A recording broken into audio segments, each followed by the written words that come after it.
functional movement, fitness. Probably would want to start here, and it's drawing time.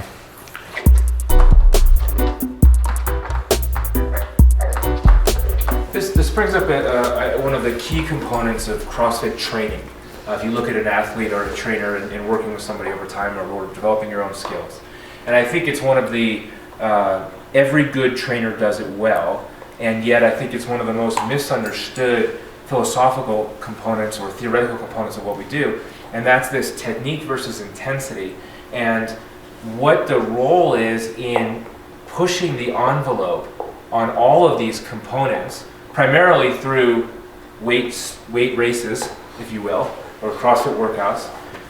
Can you explain a little bit of what is that mechanism going on where we push and correct and hold back? It's a threshold phenomenon. It's much like a kind of the overload concept for also old Weider days, old fans of muscle and fitness.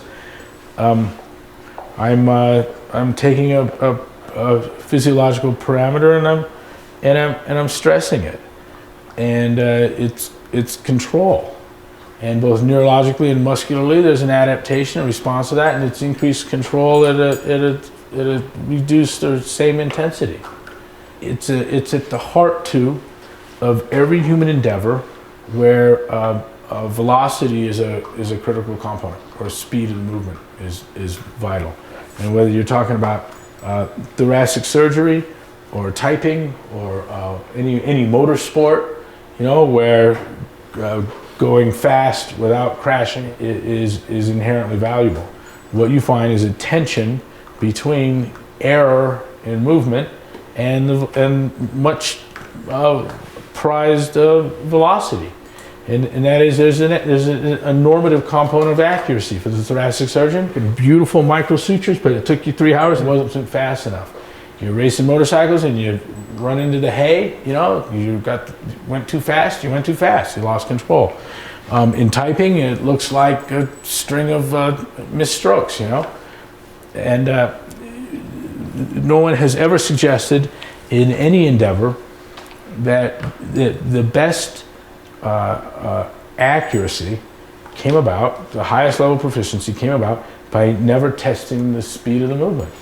Right. No one thinks that about typing, about surgery, about racing. Yeah. Nobody believes that. Right. You have to push it. You do. So, in shooting, same thing. And they call it, in shooting, it was referred to, we were taught by the Canadians, it was called threshold training. Okay. And what you do is you shoot faster and your pattern goes out. And now without going slower, bring it in. Right. And now we want you to go faster. What happens? Out it goes. Without slowing down, bring it in. Right. It's an essential tension because the final value is multivariate. In the sense that you want stability and velocity and force, and you want the ability to do it all, and you want. I want to work at higher and higher power levels safely. Right.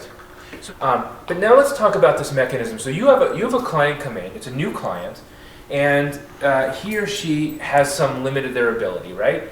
And let's say it's an 8-minute Fran, and the last several reps were really kind of sketchy, but they were okay, but not great.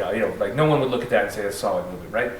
So now, really, your training is to develop increased abilities over time to be able to, the ability to then reduce your Fran time, for example, or do more thrusters, or go from a 65-pound thruster to a 95-pound thruster, whatever the case may be. What is the mechanism? Why is this threshold training essential to all gains in human performance? Yeah, it's because our workouts are both stimulus for remodeling of critical tissues like muscle and bone, just making them bigger and stronger. But we're also making them faster. We're increasing their power, their speed, their coordination, accuracy, agility, and balance.